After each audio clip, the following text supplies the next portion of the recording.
Aninda Sadikhan presents Concept of Cybersecurity 150 Hours Course. Subscribe to Learn, Stay Safe, Stay Smart. আনিন্দা সাধুখানের পক্ষ থেকে স্বাগতম cyber security 150 ঘন্টার সম্পূর্ণ কোর্সে। আজ আমরা শুরু করছি প্রথম পর্ব, সাইবার সিকিউরিটি কি। সাইবার সিকিউরিটি হলো এমন একটি প্রক্রিয়া যার মাধ্যমে আমরা computer systems, mobile, servers, network এবং ডেটাকে সুরক্ষিত রাখি। এর প্রধান উদ্দেশ্য হলো ডিজিটাল আক্রমণ, ডেটা চুরি এবং অশুভ কার্যকলাপ থেকে আমাদের রক্ষা করা। প্রতিদিন হাজার হাজার হ্যাকার চেষ্টা করে ব্যক্তিগত তথ্য চুরি করতে, ব্যাংক অ্যাকাউন্ট হ্যাক করতে বা সংস্থার গুরুত্বপূর্ণ ফাইল নষ্ট করতে। আপনি যদি কোনো ধরনের সাইবার সুরক্ষা ছাড়াই ইন্টারনেট ব্যবহার করেন, তাহলে আপনি বড় বিপদের মুখে পড়তে পারেন।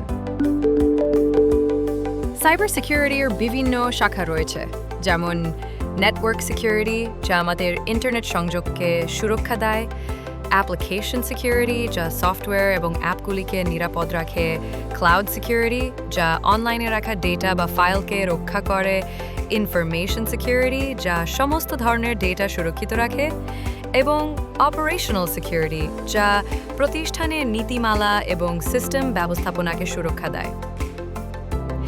এখন আসি কিছু বাস্তব উদাহরণে। ধরুন কেউ এটিএম কার্ড ক্লোন করে আপনার ব্যাংক থেকে টাকা তুলে নেয়, বা কেউ ভুয়া ইমেল পাঠিয়ে আপনাকে প্রতারণা করে আপনার গোপন তথ্য নিয়ে নেয়। কিংবা আপনি পাবলিক ওয়াইফাই ব্যবহার করছেন আর সেই সময় কেউ আপনার ডিভাইস হ্যাক করে ফেলল। এই সবই সাইবার আক্রমণের উদাহরণ।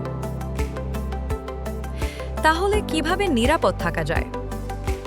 এর জন্য দরকার সাইবার হাইজিন, যেমন শক্তিশালী পাসওয়ার্ড ব্যবহার করুন, অজানা ইমেল বা লিঙ্কে ক্লিক করবেন না, নিয়মিত সফটওয়্যার আপডেট করুন, অ্যান্টিভাইরাস ব্যবহার করুন এবং পাবলিক নেটওয়ার্কে সতর্ক থাকুন।